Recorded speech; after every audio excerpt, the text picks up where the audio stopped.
ඔන්න ඉතින් ඔයාලවදත් මගේ channel එකට ගොඩාක් ආදරෙන් පිළිගන්නවා. ඉතින් මම හිතනවා ඔයාලා හැමදෙනාම හොඳින් ඇති කියලා. අපිත් හොඳින් ඉන්නවා. මෙන්න මේ විදිහට තමයි ඉතින් අපේ දෙසැම්බර් මාසේ අන්තිම සතිය නත්තල් සතිය ගෙවිලා ගියේ. ඉතින් මේ කාලේ තමයි ඉතින් පවුල් වල ඉන්න පොඩි ළමයි එහෙම ගොඩක්ම සතුටින් ඉන්නේ. ඉතින් එයාලා දන්නවා නත්තල් කියන්නේ ඉතින් එයාලට තෑගි එහෙම ගොඩාක් හම්බෙනවා. ලොකු අම්මලා ලොකු තාත්තලා ඒ වගේම සහෝදරින්ගෙන්. ඉතින් පොඩි ළමයිගේ ආසම මාසෙ තමයි නත්තල් මාසෙ කියලා කියන්නේ දෙසැම්බර් මාසෙ. ඉතින් මෙන්න මේ විදිහට අපිත් නත්තල සැමරුවා. ඉතින් මේ පොඩි පොඩි දේවල් දකින්න ලැබෙන ඔයාලට මෙහි නත්තලට කන දේවල්. ඉතින් අපි ලංකාවේ විදියටයි ඩෙන්මාර්ක් එකේ විදියටයි ඉතින් හැම විදියටම අපි ගෙවල් වල කෑම බීම හදලා ඒ වගේ නත්තල ඉතින් සමරනවා. ඉතින් අපේ යාළුවොත් එක්ක එකතු වෙලා යාළුවොත් එක්ක එකතු වෙනවා කියන්නේ එකතු වුණාම සින්දුවක් එහෙම කියලා ලස්සනට ඉතින් සතුටින් සාමයෙන් ගත කරන කාලයක් තමයි ඉතින් මේ නිවාඩු දවස් ටික. ඔයාලට සින්දුව නම් පින්හත්ය කියන සින්දුව නම් අහන්න බැරි වෙනවා. ඒ මොකද වොයිස් වහලා තියෙන්නේ. වොයිස් දැම්මොත් ඉතින් කොපිරයිට් වදිනවනේ.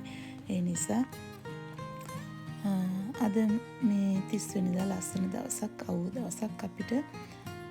ඉතින් ටවුන් ගිහිල්ලා එද්දි මෙන්න මේ වගේ ලස්සනට අවුව පායලා තිබුණා. මේ අපි ඉන්න ගම කිට්ටුව. ඉතින් ගෙවල් නම් එහෙම වැඩිපුර නැහැ. ඉතින් නිවාඩු කාලේ අපි අපේ ගෙවල් දොරවල් අස්පස් කරගන්නත් අමතක කරන්නේ නැහැ. අපිට ඉතින් නිවාඩු ලැබෙන්නේ බොහොම ටික කාලයයිනේ. ඉතින් ඒ ටික කාලෙට අපි අපේ ගෙවල් දොරවල් වල වැඩපලත් කරගන්න ඕන. මේ තියෙන අපේ ගෙදර එක කාමරයක්. අපි ඉතින් මේක අලුත් වැඩියා කරන ගමන් ඉන්නේ. මේකේ පාට වෙනස් කරලා වෙන පාට ගාලා ඉතින් ඇතුළේ තිබිච්ච බඩු මුට්ටු එහෙම ටිකක් වෙනස් කරලා මේ විදියට. ඉතින් මම නත්තලට මුං කැවුම් හැදුවානේ. ඉතින් මුං කැවුම් නම් ඉවර වුණා.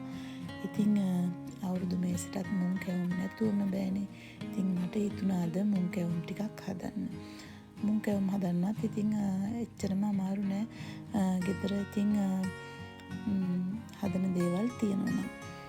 ඉතින් මෙන්න මේ වගේ ලස්සන රස මුං කැවුම් ටිකක් මම අද හදාගත්තා. ඉතින් ඔයාලට කැමති නම් ඔයාලට ඕන නම් මම මුං කැවුම් රෙසිපි ඔයාලට දෙන්නම්. හැබැයි ඉතින් මුං කැවුම් රෙසිපි ඒ වගේම කොකිස් රෙසිපි ඕන තරම් තියෙනවා. YouTube channel එක search කරපුවම බලන්න පුළුවන් ගොඩාක් එනවා. ඉතින් මෙන්න මේ විදිහට ලස්සන රස මුං කැවුම් ටිකකුත් හදාගත්තා. අවුරුදු මේසෙට මේ බලන්නකෝ. ඉතින් මේ කොකිස් ටිකත් ලස්සනටම හදාගත්තා. හරිම රසයි. ඉතින් කොකිස් කන්න අපි ගොඩක් ආසයිනේ නේද?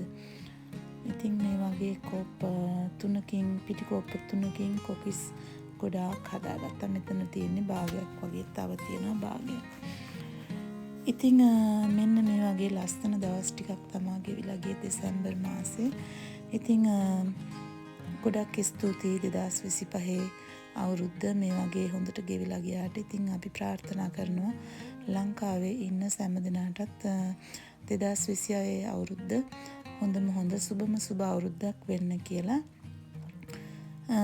මේ අවසාන වීඩියෝ එක මේ අවුරුද්දට ආයේ ඉක්මනටම හමු වෙමු. සුබ දවසක් ඔයාලට.